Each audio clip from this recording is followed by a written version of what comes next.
Las Escrituras en el libro del Evangelio según San Lucas, capítulo número 24, verso 49, para la gloria del Señor Jesús. Gracias a Dios por este día. De repente un día que con frío, de repente hasta cayó una llovizna allí, pero gracias a Dios por todo, porque Él sabe por qué envía todas estas cosas, porque a veces nosotros pensamos en nosotros nada más y la naturaleza está demandando otra cosa. Gloria al Señor Jesús. Leamos la poderosa palabra del Señor en el Evangelio según San Lucas 24, 49, en el glorioso nombre de Jesús. Y dice así la palabra del Señor. He aquí, yo enviaré la promesa de mi Padre sobre vosotros, pero quedaos vosotros en la ciudad de Jerusalén hasta que seáis investidos de poder desde lo alto. Leamos otra escritura ya en Hechos 1:8, una escritura que bastante conocida. Y dice en el nombre de Jesús: pero recibiréis poder cuando haya venido sobre vosotros el Espíritu Santo, y me seréis testigos en Jerusalén, en toda Judea, en Samaria y hasta lo último de la tierra. Ayúdenme a orar en esta hora. Amado Jesús, Dios mío, tú eres grande, tú eres poderoso, Señor de los cielos. Gracias, Señor Jesús, por este momento que nos permites de escuchar y de entender y recibir esta palabra, Señor Jesús. Te pido, Señor, que sea usted usando, Señor, a tu siervo en esta hora. Habla, Señor, a nuestras vidas. Háblale a esta iglesia, Señor, a través de tu Espíritu Santo, Señor. Tome, Señor, mis labios y sea usted, Señor, poniendo las palabras, Señor, oportunas, Señor, en este momento, Señor, porque es la palabra que cada uno de nosotros necesitamos en esta hora. Te pido, Señor, que tu palabra corra y sea glorificada en este lugar y sea, Señor, prosperada, Señor, para aquellos, Señor, que la has enviado. En el nombre maravilloso de Jesús. Amén. Gloria al Señor Jesucristo. Sean tan amables de tomar asiento, mis queridos hermanos. Y en esta hora, esta porción de la palabra de Dios nos hace un llamado de atención del propósito que Dios tiene para con su iglesia. El Señor siempre ha tenido el interés de tener a su creación cerca. Siempre ha tenido la intención de decir no. Y cuando muchas veces el pueblo se alejaba, buscaba cualquier instrumento, incluso mandaba hasta persecución, mandaba hasta guerra para que las personas se volvieran otra vez a Él. Muchas veces eso no es extraño, incluso hasta en nosotros mismos hemos visto personas que han tenido una vida secular normal, digámoslo así, tienen sus bienes, tienen sus posesiones, están, digamos, económicamente bien, pero resulta que están lejos de Dios. Y hemos escuchado más de un testimonio de personas que estaban, digamos, económicamente de lo mejor y de un momento a otro quedan sin nada. Y más de uno hemos visto cómo vienen a los pies del Señor. Y uno empieza a escucharlos y usted, ¿cómo llega a la iglesia? No, es que mi mamá es cristiana y está orando por mí.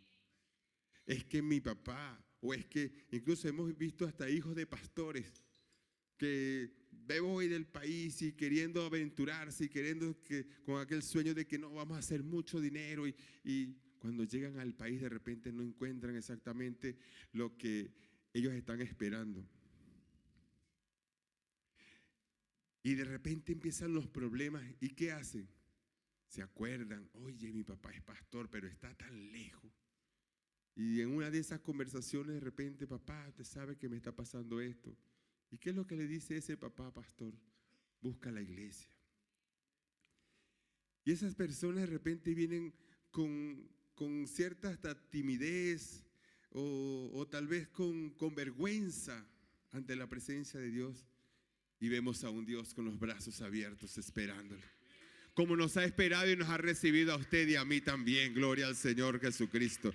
Por eso aplaudimos y le damos la gloria a este Dios tan maravilloso. El Señor tiene un plan para su iglesia. El Señor tiene un propósito. Desde el principio, cuando Dios quiso constituir la iglesia como el canal que conduce al hombre para entrar en el reino de Dios, manifestó la importancia de la investidura, de la autoridad espiritual para llevar a cabo esta labor. Por eso es que cuando estaban los discípulos allí, cuando le dijo, dice, quedaos, he aquí yo enviaré la promesa de mi Padre sobre vosotros y quedaos vosotros en la ciudad de Jerusalén. Ellos pudieran haberse ido, pero el Señor les dijo, ya va, que les falta algo todavía. Aunque ellos habían visto cómo hombres habían sido sanados, cómo endemoniados habían sido liberados, incluso cuando los enviaron con los 70, dice que también los demonios se sujetaban y salían y vean como cosa milagrosa. Pero el Señor le dice, sí, yo veía a Satanás caer como un rayo, pero no te alegres por eso. Dice, alegraos para que tus nombres estén inscritos en el libro de la vida. El Señor tiene un propósito de querernos siempre cerca y por eso constituye la iglesia. Constituye una iglesia. Por eso aquí le dice, pero quedaos vosotros en Jerusalén hasta que seáis investidos del poder de lo alto. Es en ese momento, muchas veces el Señor nos manda a que hagamos ciertos pasos, pero nos dice de repente, detente un poco hasta que suceda algo, hasta que veas esta señal. Por eso cada uno de nosotros debemos de preguntarnos, ¿hasta cuándo? ¿Hasta cuándo? ¿Hasta cuándo el Señor Jesucristo muchas veces nos permite pasar en una situación? ¿Hasta cuándo muchas veces tenemos que pasar ciertas pruebas? Él es el que sabe hasta cuándo. Y si nosotros estamos atravesando por una situación y decimos, Señor, pero ¿hasta cuándo? Estos discípulos estaban allí, mira, estaban primero en este momento cuando les dice, quedaos en Jerusalén, ellos ya habían visto la crucifixión del Señor. Un acontecimiento bastante impactante para cualquier espectador. Yo recuerdo cuando en los cines unas veces se transmitió, se presentó aquella película llamada La Pasión de Cristo. Yo veía hombres y mujeres llorando de ver el castigo que recibía, y eso que era, muchos sabíamos, no, pero esa es una actuación, pero era tan impactante y se veía como tan bien elaborado esa actuación que parecía real. Déjeme decirle que yo fui y como había se había agotado las entradas, me tocó sentarme casi que de primero y la pantalla ahí. Hermano, yo sentía que me salpicaba de sangre. Pero qué impresionante. Y eso que aquí no tenemos lente 3D ni nada, pero y sí impactaba. Pero imagínense los discípulos que lo vieron ahí. Lo vieron en carne propia. Escuchar tal vez los quejidos. Ver el camino por donde tras. Es decir, vivió toda esa experiencia y sin embargo murió, pero también resucitó.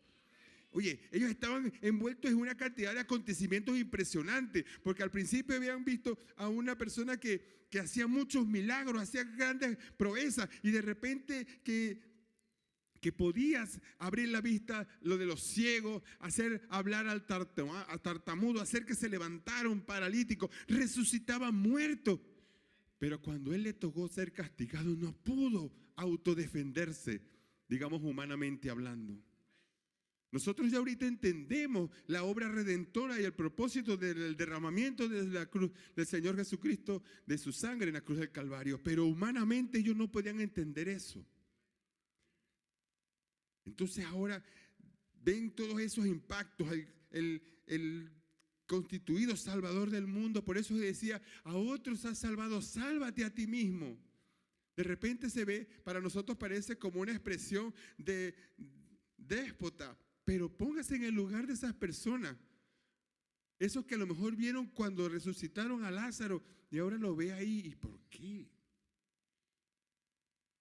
Todos sabemos que hay un propósito, pero es porque usted y yo ahora estamos revestidos de algo que no lo tenían ellos en ese tiempo.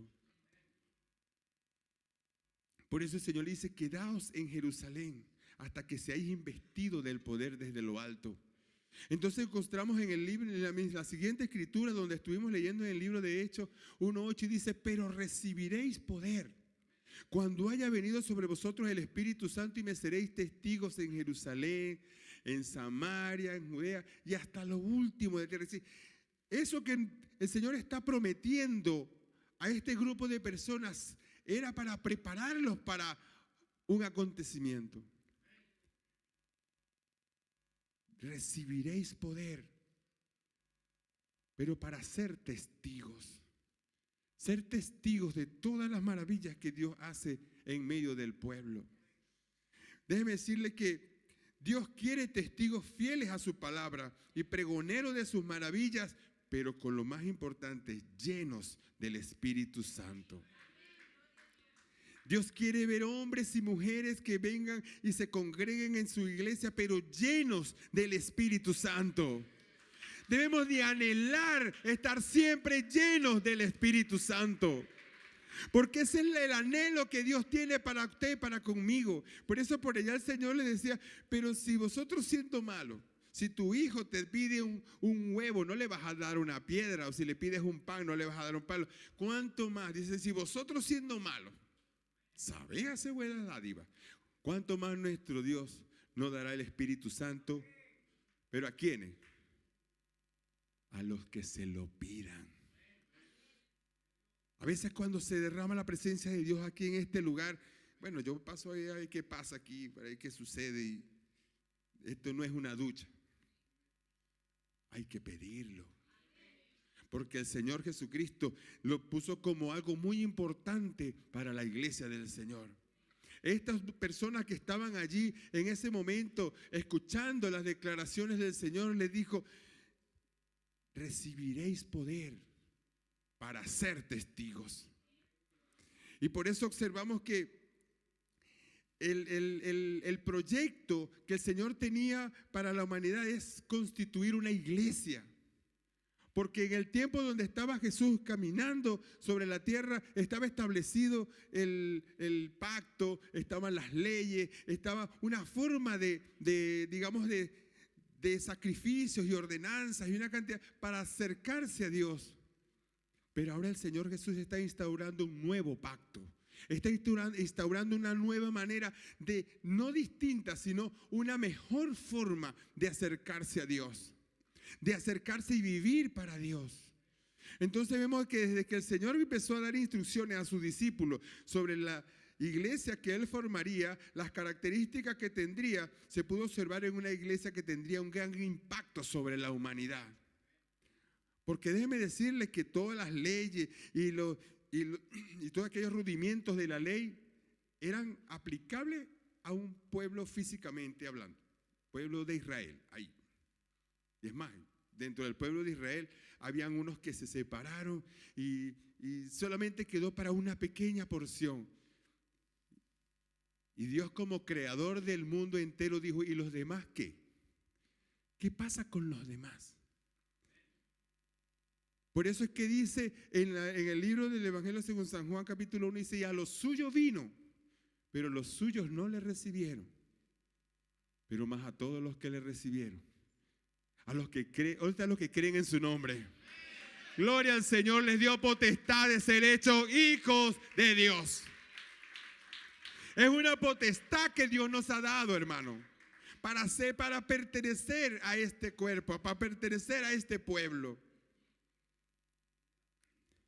En Mateo 16, capítulo 16, versos 17 al 19, observamos cómo el Señor le dice aquí la palabra de Dios, entonces respondió Jesús, bienaventurado eres Simón, hijo de Jonás. ¿Qué había pasado ahí? El Señor le había preguntado a los discípulos, ¿y las personas que dicen que soy yo? Un profeta, una buena persona, Juan Alba, un Elías y cualquier otra cosa. Una idea, digamos, muy, muy superficial de lo que se pensaba que ellos podían creer que era Jesús. Pero cuando les dice a sus discípulos, los que estaban ahí con él, los que vieron todas las cosas, los que dormían y vivían y convivían con el Señor, pero ustedes ¿qué piensan de mí? Y dicen, Pedro, yo no sé, el carácter de Pedro es un carácter muy particular. Es como a veces uno ve pequeños en la iglesia que les provocó tirar algo al suelo y lo hicieron. Y uno dice, ay, ese niño sí es tremendo. Pero yo veo a un Pedro tremendo también. Habían 12 y me imagino, ¿y usted quién dice que soy? Y se miraban. Y Pedro lo que hizo fue abrir la boca. Nah. En Venezuela hay un dicho que dice, bueno, salga sapo, salga rana. Voy a ver qué pasa ahí. Y él le dijo así, con esa forma tan espontánea, y dijo, tú eres el Cristo, el Hijo del Dios viviente. Me imagino que abrió un silencio. Los demás discípulos, ¿pero será seguro lo que está diciendo? Y por eso Jesús le respondió, bienaventurado eres, Simón, hijo de Jonás, porque no fue por tu hiperactividad que te salió eso, sino que no te lo reveló carne ni sangre, sino mi Padre que está en los cielos. Tuvo que muchas veces utilizar ese hiperactivo, ese que de repente parecía mala conducta, pero ese utilizó el Padre para revelar esa gran verdad. Y le dice el Señor, por eso te digo que tú eres Pedro. Hay allí un juego de palabras entre cómo se dice en griego, Petros, todas esas cosas. Pero el Señor dice, bueno, tú eres Pedro. Y sobre esta roca, sobre esta piedra, edificaré mi iglesia. Miren lo que le resultó aquella hiperactividad de Pedro. Sobre esta roca edificaré mi iglesia. Pero dice que analicemos un poco el momento. En el momento en el que está Pedro allí escuchando esas palabras y los discípulos, cuando le hablan de una iglesia. Recordemos que está en un pueblo judío, un pueblo donde habla de lo que se escuchaba era tabernáculo, se escuchaba era sumo sacerdote, se escuchaba era sacrificio, se escuchaba arca del pacto, se escuchaba era todo eso.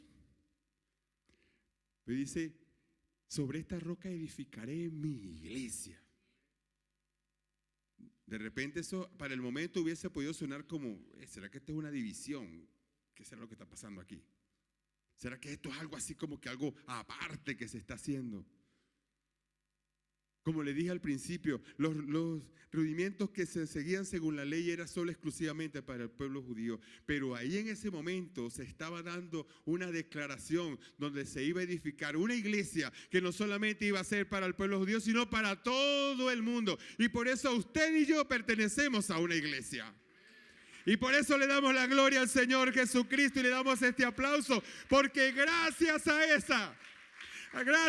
esa iniciativa usted y yo pertenecemos a una iglesia. Y no una iglesia cualquiera, una iglesia donde las puertas del Hades, las puertas de la muerte no prevalecerán contra ella. Deteniéndonos un poco aquí acerca de lo que es la muerte, como humanos a nosotros nos aterra la muerte. Porque siempre nos han dicho, no, que la muerte, hasta ahí llegó todo. Pero ¿quién te dijo eso? A veces uno se pone a pensar, ¿qué pasa después de la muerte? Y siempre lo vemos como algo oscuro, como algo tenebroso. Pero cuando yo observo allí aquella, digamos, representación que hizo el Señor Jesús cuando habló acerca del rico y Lázaro, era una situación bastante distinta a lo que nosotros podemos apreciar hoy. Porque el Señor le dijo, Lázaro, consciente de todo lo que estaba pasando, de todo el tormento que estaba sucediendo. Porque nosotros podemos lamentarnos y aterrarnos de la muerte si estamos lejos de Dios. Pero cuando usted y yo nos apegamos a la palabra de Dios y servimos a este Dios vivo, podemos estar como ese Lázaro que estaba siendo arrullado en el seno de Abraham. Habla de la diferencia que hay entre el que muere sin Cristo y el que muere con Cristo. Por eso es que cuando usted y yo estamos en una situación y dice aquí, dice, ni las puertas del Hades prevalecerán contra ella. Porque el enemigo quiere asustarte a ti con la muerte. Tienes que trabajar porque si no te vas a morir de hambre. Tienes que hacer esto porque si no vas a desfallecer, vas a ser desconectado de la sociedad. Y encontramos a un Pablo diciendo, porque para mí el vivir es Cristo y el morir es ganancia. Entonces cuando venga el enemigo a quererte amedrantar contra la muerte, dígale, para mí el morir es ganancia. Y el tiempo que yo voy a durar en esta tierra, eso no lo determina una enfermedad. El tiempo que yo voy a vivir en la vida no lo determina una amenaza de algún maleante. Lo determina Dios, porque somos propiedad de Dios. Usted y yo somos comprados por precio de sangre. Pertenecemos a una iglesia que fue constituida en ese momento y dice, sobre esta roca edificaré mi iglesia y ni las puertas del Hades prevalecerán contra ella. Y por eso sigue diciendo,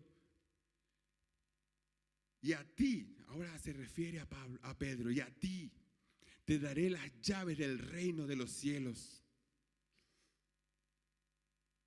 Los llaves es como esa combinación, esa fórmula que se necesita para entrar. Porque dice, cuando habla de llaves, yo inmediatamente me visualizo una puerta trancada, cerrada. Y cuando uno llega a la casa y usted sabe que es triste, que usted cerró la puerta y las llaves se le quedaron adentro. ¿Y ahora qué hago? Dígame si andaba, la mamá le dijo, llega a las 10. Yo tengo llave, llego a las 12. Y cuando llega a las 12 no está la llave. Ay. Pero el que tiene las llaves se siente con autoridad. Y entra. Porque tienes la autoridad. Tienes la combinación para entrar.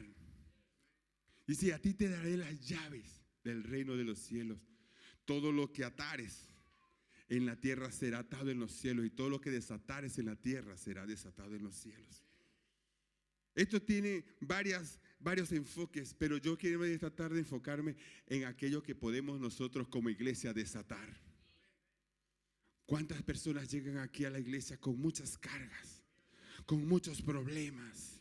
Y a veces usted los ve ¿y quién será esa persona que pasó al altar? Nunca lo había visto. Ella está pidiendo a gritos ser desatado. Está pidiendo a gritos que sea liberado. Y por eso a usted Dios le ha dado autoridad. Y dice, y pondrán las manos sobre los enfermos y sanarán. Y dice, y los que creen en mi nombre echarán fuera demonios. Dice, tomarán en las manos serpientes. Si vienen cosas mortíferas no les hará daño. Y sobre los enfermos pondrán las manos y sanarán. Son llaves que el Señor nos ha dado para liberar, para soltar, para desligar, para abrir puertas de cárceles.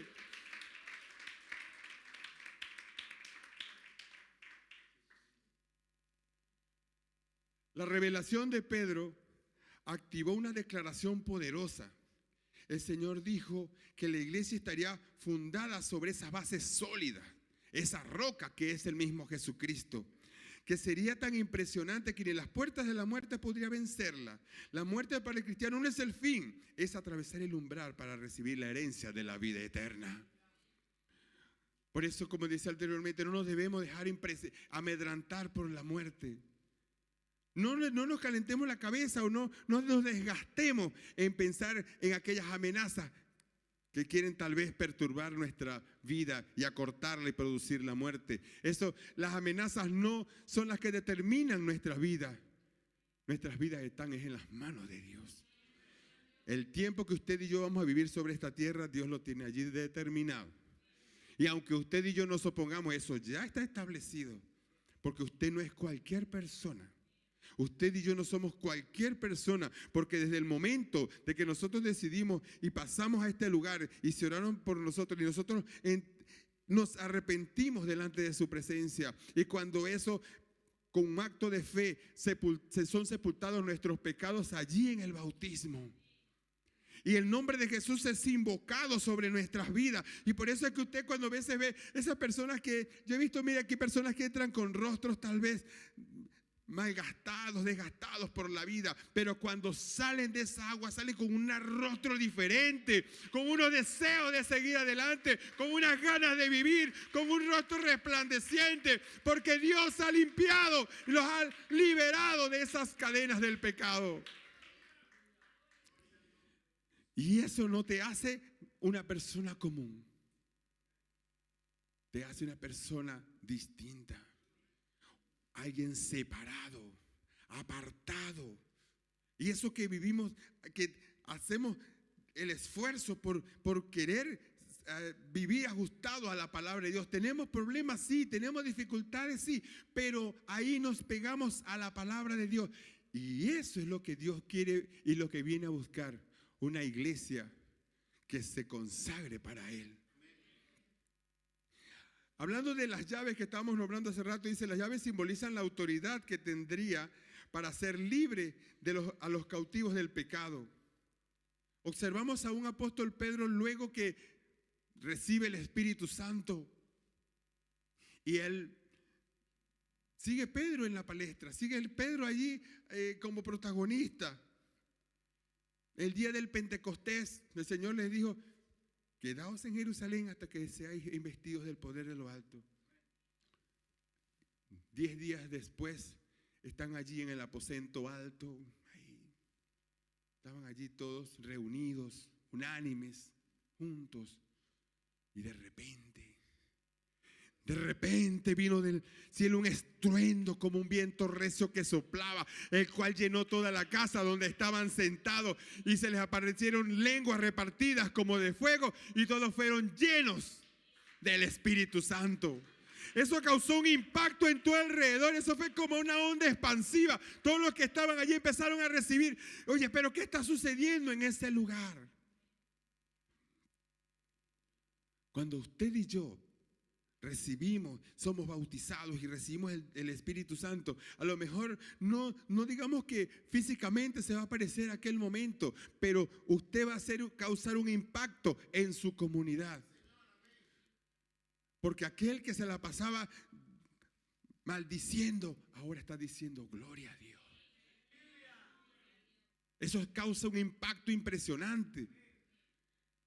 Aquí, cuando yo llegué a este país, yo me sorprendía cómo entre las personas que no conocen a Dios, el lenguaje tan lleno de palabras maldicientes. Y eso a mí me impactaba. Y yo decía, ¿será que aquí hay un diccionario distinto? Decía yo. Pero era como el común hablar. Y uno ahí como recién llegado, calladito. Pero bastaba con que uno hablase 5 minutos. Y una vez una muchacha que empezó a trabajar con nosotros y nos escuchó hablar. Escuchamos, porque estaba con mis hijos trabajando. Y usted nos dice en garabato. Como impresionada. Y me lo dijo varias veces que conversaba con ella. Me decía, ¿cómo haces para no decir garabatos ni cuando te molestas? Yo no sé. Pero a mí Dios me ha enseñado a hablar. Porque yo también cuando no conocía al Señor también decía bastante garabato. Tenía 16 años y yo crecí en un hogar, y gracias por la enseñanza de mi mamá que nos corregía. Aquí no se dice malas palabras, allá se dice así, no se dice grosería. No se dice malas palabras, se dice grosería. Pero cuando yo entré al liceo, no, yo sí grande. Y creo que me las aprendí todas. Y mi mamá decía, pero si yo a ti no te eduqué así. Pero antes de que siguiera aprendiendo, el Señor me llamó a los 17 años. Me dijo, no, ya. Se acabó el diccionario de malas palabras. Y cuando encuentro en la escritura que dice que cuando el profeta, Señor, si yo soy de labios inmundos, el Señor agarró un tizón del altar y purificó sus labios con fuego. Eso mismo, yo no sé, eso mismo sentí yo cuando recibí el Espíritu Santo. No dije más un garabato. Y para la gloria de Dios lo digo, no fue por mi fuerza. Yo no hice ningún estudio, ni me metí en alguna terapia de lenguaje, no. el Señor transformó mi vocabulario. Porque el Señor nos transforma. Porque quiere una iglesia santa, una iglesia sin mancha, una iglesia apartada para Él. ¿Cuántos quieren ser iglesia apartada para Él? Gloria le damos al Señor Jesucristo. Por eso es que luego de que este hombre recibe el impacto de recibir el Espíritu Santo, ¿y ahora qué hago con todo esto que estoy sintiendo? ¿Ahora qué hago con esto que parece que anduviese como volando, como si estuviera flotando por los aires? Y empiezan las personas a preguntarle, bueno, ¿y ustedes qué les pasa? Y Pedro, no sé, no agarró el micrófono porque no existía en ese momento, pero alzó la voz y empezó a hablar. Y empezó a narrar la historia de todos los acontecimientos. Empezó a hacer el sermón y a hacer una prédica en ese momento. Y cuando empezó a decirles a los que estaban allí, y a este Jesús que vosotros crucificaste y mataste, Dios lo ha hecho Señor y Cristo. Aquí la hicimos mal, dirían ellos. Mire con quien nos metimos, nada más y nada menos que al quien Dios hizo Señor y Cristo. Pero dice la palabra del Señor, dice, cuando escucharon esto, dice que se compungieron de corazón y les dijeron a los apóstoles, varones hermanos, ¿qué haremos? Y aquí Pedro empezó a acordarse que dice que lo que atares y lo que desatares a través de unas llaves, y le dijo, es fácil. Arrepentíos y bautícese cada uno de vosotros en el nombre de Jesucristo para el perdón de los pecados y recibiréis el don del Espíritu Santo. Y dice, con estas otras muchas palabras le seguía testificando, y en ese día se entregaron 3,000 personas. Mire el impacto tan grande que causó, que solamente sobre 120 cayó el Espíritu Santo, pero inmediatamente ese discurso, esa prédica impactó sobre 3,000 personas. Hermano, usted y yo no somos una pobre iglesia. Dios nos ha constituido para ser una iglesia de poder, porque así me lo dice la Escritura, y recibiréis poder. El enemigo quiere hacernos ver de que nosotros somos, sí, de verdad, humanamente nosotros no tenemos ninguna fuerza. David lo dijo, tú vienes a mí con espada y lanza, es verdad, pero yo voy contra ti en el nombre de Jehová de los ejércitos, a la cual tú has provocado. Y eso fue suficiente para vencer ese gigante que estaba intimidando a un ejército completo. Y dice la Escritura que lo venció, pero no por las fuerzas de él, sino haberse puesto del lado de los ganadores, haberse colocado en el lado del que tiene todo el poder sobre toda la existencia. Por eso muchos predicadores dicen que la palabra no temas está escrita no sé cuántas veces en la traducción que tenemos ahora. Pero es porque el Señor nos quiere hacer ver que cuando estamos con Él, no debemos de temer. El Señor constituyó una iglesia para que estuviese revestida.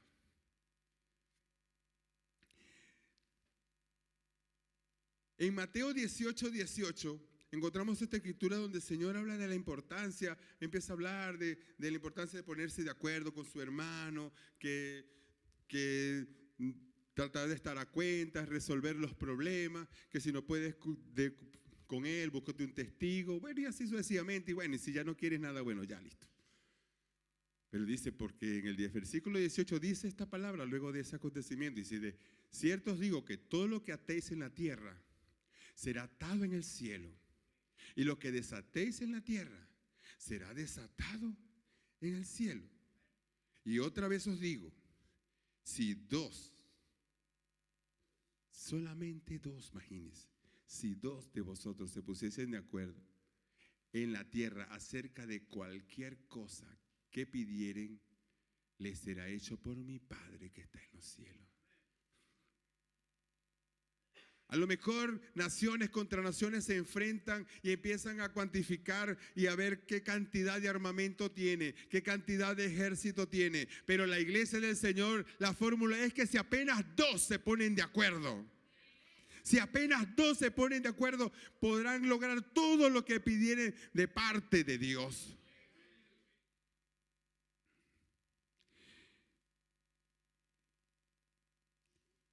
Y esta escritura que está allí dice, porque donde están dos o tres congregados en mi nombre, estoy yo en medio de ellos.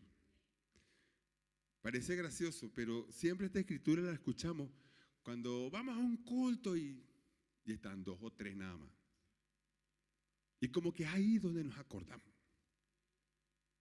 Pero esa escritura no se hace efectiva solamente cuando están dos o tres. Esto es una comparación que hizo el Señor. Si de repente vamos a hacer un servicio y hay 10, se cumple esa fórmula. Hay 2 o 3, ahí se cumple la fórmula. Pero no es para que nos estemos quejando, ay, pero es que tuve un culto que ya estaba poquita gente. Porque si no dijera la escritura, donde están 2 o 3 congregados, entonces lamentense porque ahí no va a pasar nada, porque hay muy poquita gente. Yo podría cambiarle la redacción a ese versículo ahí. El Señor lo que está diciendo es que aunque solamente sean 2 o 3, no está nada más y nada menos, sino Dios en medio de esa reunión.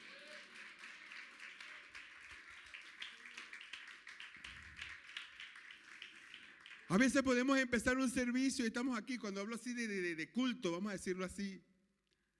Y, ay, faltó y Misael no vino, hay guitarra hoy.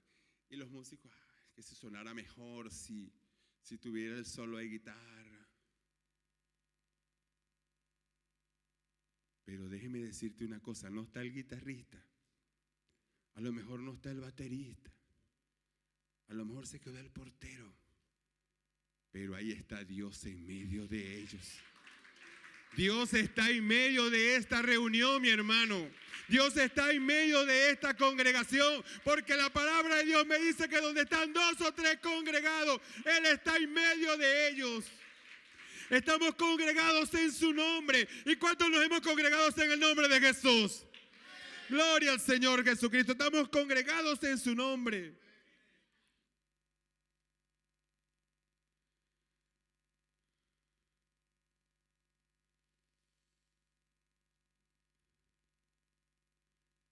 La posición de la iglesia en la actualidad. En esta sociedad donde vivimos, se ha tratado de conceptualizar que la iglesia es un grupo de personas religiosas que cantan a Dios. Pero este es un concepto exageradamente básico. Cuando alguien pasa por el frente de una congregación, ay, están unos hermanitos, ay, qué lindo cantan. Pero cuando una iglesia se une, no es cualquier cosa. Porque para empezar, Dios está en medio de ellos. Hermanos, siempre que nos congreguemos como iglesia, recordemos de que Dios siempre está en medio de su iglesia. Dios está en medio de nosotros. Hay una escritura que está en Isaías 32, 14 al 16. Dice, porque los palacios quedarán desiertos. La multitud de la sociedad cesará. Las torres. ¿Qué son las torres? Las torres son aquellos lugares donde se protege una ciudad. Las fortalezas es lo que protege, los muros que protegen una ciudad. A lo mejor una vida puede estar como desierta. A lo mejor se siente solo porque las multitudes cesarán. Una persona, esas torres de protección, esas torres de vigilancia, sentimos que estamos desamparados, que cualquier mosquito nos pique y nos derrumba. Dices, las fortalezas y las torres se volverán cuevas para siempre, donde descansen asnos, monteses y ganados hagan majada. Es decir, eso. Pero mire lo que dice, que eso puede suceder en la persona, pero ¿hasta cuándo? ¿Hasta cuándo puede suceder que nos sentamos derrotados? ¿Hasta cuándo puede suceder que nos sentamos que nuestras fortalezas ya no existen? Dice, hasta que sobre nosotros sea derramado el Espíritu de lo alto. El desierto se convierte en campo fértil y el campo fértil se ha estimado como bosque. Entonces hay una gran diferencia cuando usted y yo estamos sin el Espíritu Santo y cuando estamos con el Espíritu Santo. Por eso debe haber un anhelo, un deseo de nosotros estar siempre revestidos del Espíritu Santo. Este mundo está impactado y está siendo golpeado por un terrible adversario. Cuando usted anda por la calle y dice, oye, que alguien mató a fulano y hizo un desastre. No, es que el diablo se le metió y lo mató. En 1 Juan 5:19, porque sabemos que somos de Dios. Usted y yo somos de Dios. Pero el mundo entero está bajo el maligno. Y ese maligno quiere, es decir, el maligno está configurado es para tener potestad sobre el mundo. Por eso el Señor a nosotros nos manda, mira, no hagan las cosas del mundo, ni las deseen, porque ellos tienen su designio. El mundo entero está bajo el maligno. Ese maligno que quiere, dice la humanidad, cuando habla de diablo siempre manifiesta miedo y temor, haciendo ver que ese ser tiene poder para hacer el mal y que está dispuesto a hacer lo peor. Incluso a la iglesia atribuimos nuestras fallas a ese poderoso enemigo para que ha venido, sabemos que ha venido a robar, a matar y destruir. Y la Biblia nos indica que eso sucede. Pero lo que hoy quiero hacerle ver es que nosotros como iglesia somos ese muro que detiene la manifestación del diablo y sus planes perversos. Hay una escritura que se encuentra en 2 de Tesalonicenses 2:3 en adelante. Es un poco extensa la escritura, pero quisiera de que la leyéramos en esta hora para que vean el impacto que causa la iglesia sobre este enemigo. Dice, nadie nos engañe en ninguna manera porque no vendrá sin que antes venga la apostasía y se manifieste el hombre de pecado, el hijo de perdición, el cual se opone y se levanta contra todo lo que se llame Dios o es objeto de culto, tanto que se siente en el templo de Dios como Dios haciéndose pasar por Dios. ¿No os acordéis que cuando yo estaba todavía con vosotros os decía esto? Pero dice, y ahora vosotros sabéis lo que lo detiene. Hay algo que lo detiene. Dice, y a fin de que a su debido tiempo se manifieste. Si usted cree que el enemigo está haciendo estragos en este tiempo, sí es verdad. Pero va a llegar él en este momento está detenido. Aún porque dice que el mundo entero está bajo el maligno y está haciendo desastres allá. Pero todavía hay un pueblo que hasta el día de hoy lo detiene. Porque ya está en acción el misterio de la iniquidad. Solo hay quien al presente lo detiene. ¿Hasta cuándo? ¿Hasta cuándo va a estar detenido?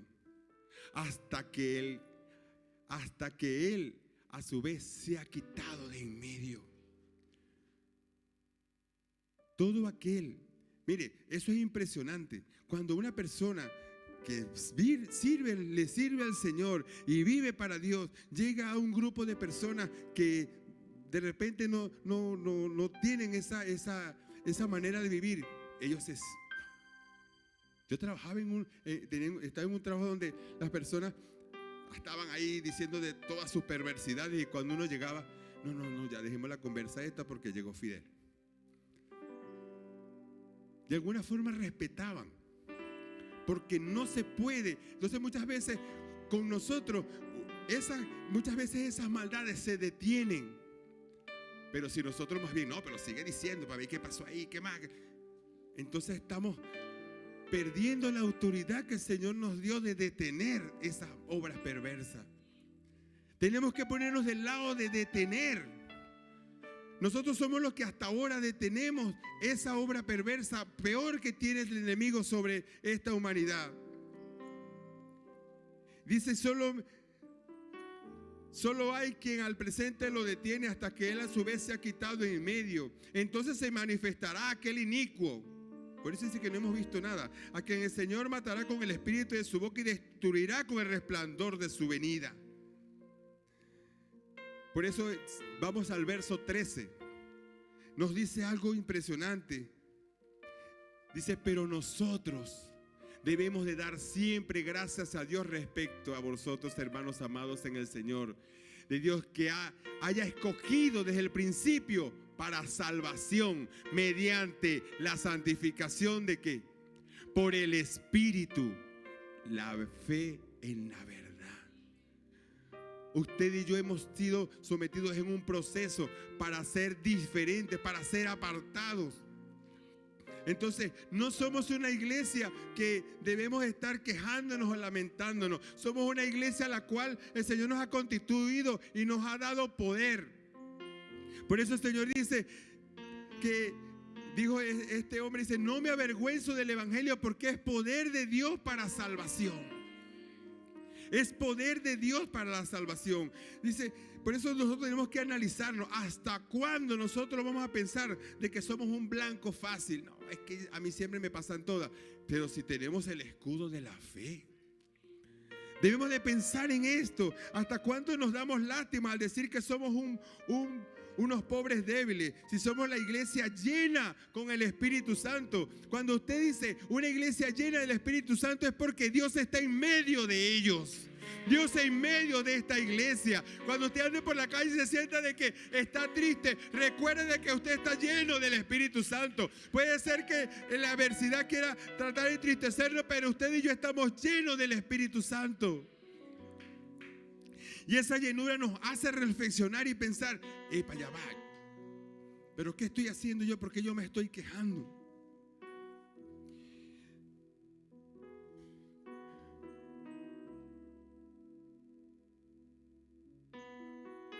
Vamos a colocarnos de pie. Vamos a leer Romanos 8, 16, 17.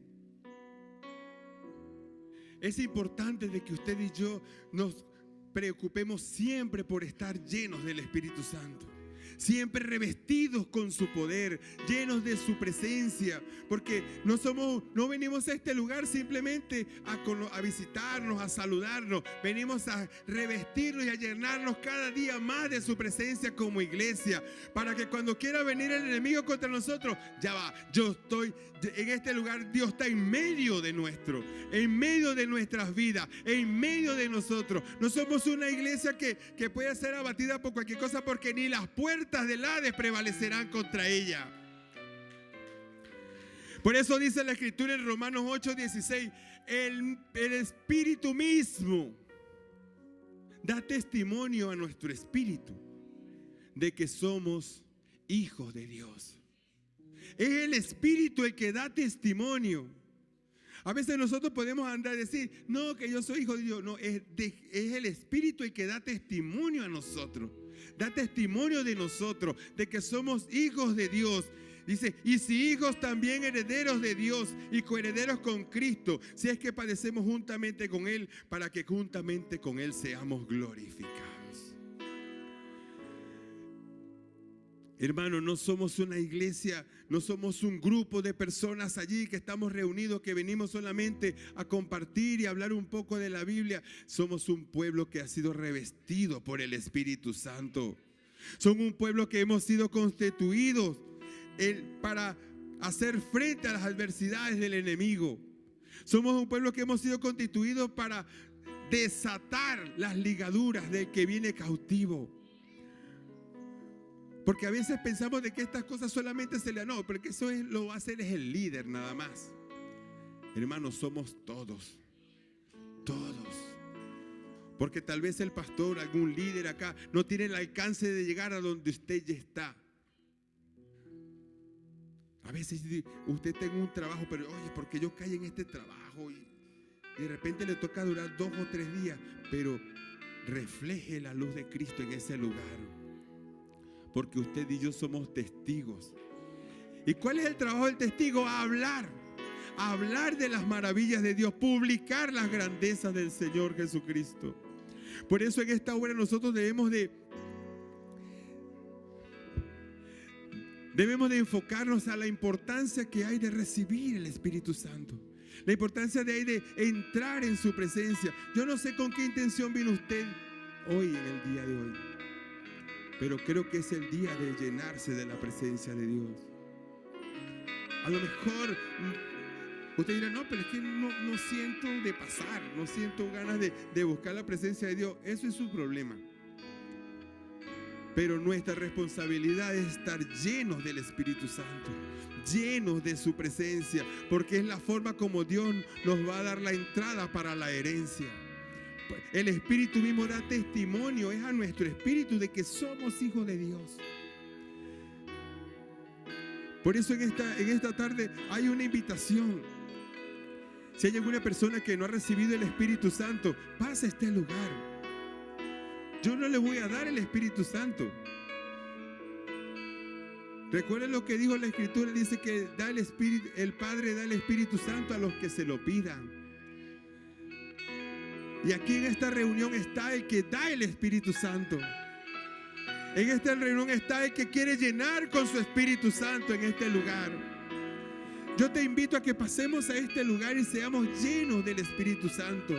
Seamos llenos de su presencia. Vamos a estar en este momento y hacer de que el Señor, de abrir y disponer nuestro corazón para que el Señor llene nuestras vidas, para que el Señor llene y sacie cada día más nuestro ser. Dejemos de que esto sea un momento especial en la presencia del Señor Jesucristo. Usted y yo podemos hacer de que este lugar se haga un momento maravilloso donde el Señor quiera llenarnos, revestirnos, porque somos su iglesia, somos su pueblo, somos sus hijos. Vamos a hacer de que su presencia llene nuestras vidas, llene nuestro ser.